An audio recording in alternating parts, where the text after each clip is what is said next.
Palakkad seat നിലനിർത്തി UDF Rahul മാങ്കൂട്ടത്തിലിന്റെ വിജയം 18,840 വോട്ടിന്റെ ഭൂരിപക്ഷത്തിൽ.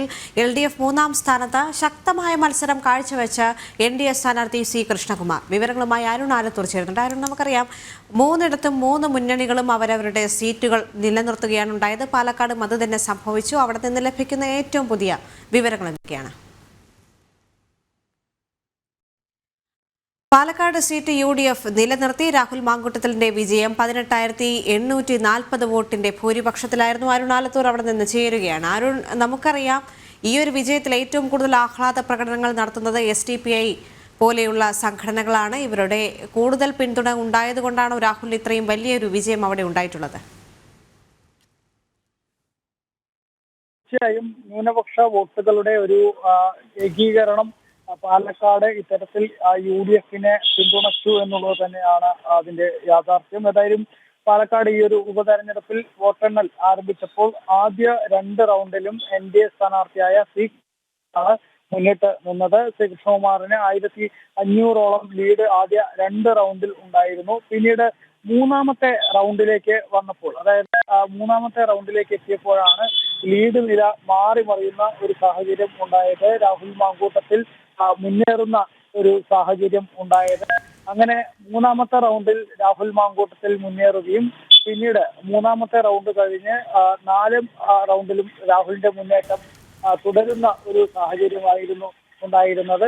അങ്ങനെ 3ഉം 4ഉം കഴിഞ്ഞ് 5ാം റൗണ്ടിലേക്ക് എത്തിയപ്പോഴാണ് പിന്നീട് വീണ്ടും BJP സ്ഥാനാർത്ഥിയായ NDA സ്ഥാനാർത്ഥിയായ C Krishnakumar lead ചെയ്യുന്ന ഒരു സ്ഥിതി ഉണ്ടായത്.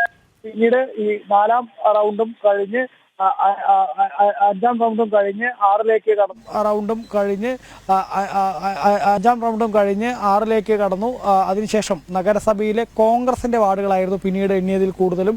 കോൺഗ്രസിന്റെ ശക്തി കേന്ദ്രങ്ങളും മറ്റുമൊക്കെ ആയിരുന്നു പിന്നീട് എണ്ണിയത്. അവിടെ നിന്നും പിരായിരി പഞ്ചായത്തിലേക്ക് പോയപ്പോൾ കോൺഗ്രസിന്റെ തന്നെ മറ്റൊരു ശക്തി കേന്ദ്രമാണ് ഈ പിരായിരി പഞ്ചായത്ത്. അവിടെയും രാഹുൽ മാങ്കൂട്ടത്തിൽ ലീഡ് ചെയ്യുകയായിരുന്നു. അതിനുശേഷം ഈ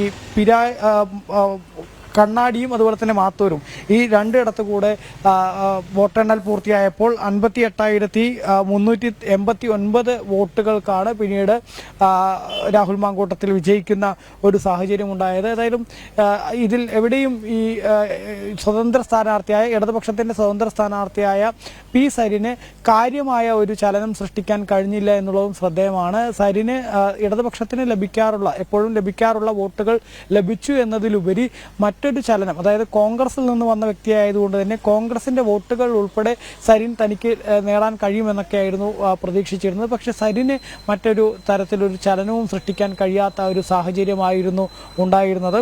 ഏതായാലും ഈ രാഹുൽ മാങ്കൂട്ടത്തിൽ ഏറെക്കുറെ മുന്നേറുന്നു എന്ന് കണ്ടപ്പോൾ തന്നെ പാലക്കാട്ടെ വിക്ടോറിയ കോളേജിലേക്ക്, ഈ വോട്ടെണ്ണൽ നടക്കുന്ന വിക്ടോറിയ കോളേജിലേക്ക് SDPI എന്ന മതതീവ്രവാദ സംഘടനാ പ്രവർത്തകർ അവിടേക്ക് ആഹ്ലാദ പ്രകടനവുമായി രംഗത്തെത്തുന്ന ഒരു സാഹചര്യമുണ്ടായി.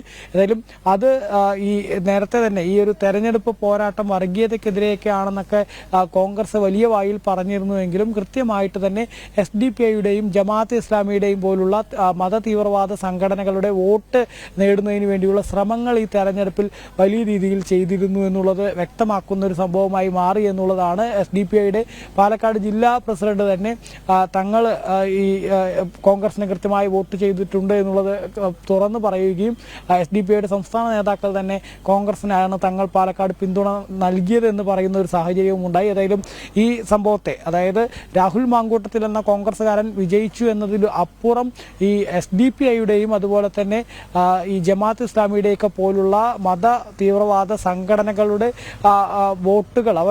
വോട്ടുകൾ ഏകീകരിപ്പിക്കുകയും അതിനെ കൃത്യമായിട്ട് തന്നെ തെരഞ്ഞെടുപ്പിൽ UDFന് നൽകുന്ന തരത്തിലേക്ക് കാര്യങ്ങൾ പോയിട്ടുണ്ട് എന്നുള്ളത് വളരെ ആശങ്കാജനകമായ കാര്യമാണ് എന്നുള്ളതാണ് BJP ആയാലും ഇടതുപക്ഷമായാലും പറയുന്നത്. ഏതായാലും തെരഞ്ഞെടുപ്പിൻ്റെ ഈ ഉപതെരഞ്ഞെടുപ്പിനെ സംബന്ധിച്ചിടത്തോളം UDFനാണ് നേട്ടമെങ്കിലും ആ നേട്ടമുണ്ടായത് കൃത്യമായിട്ടൊരു മതപ്രീണനം നടത്തിയിട്ടാണ് എന്നുള്ളൊരു ആരോപണവും ഉയരുന്നുണ്ട്. ശരി, അത് തന്നെയാണ്.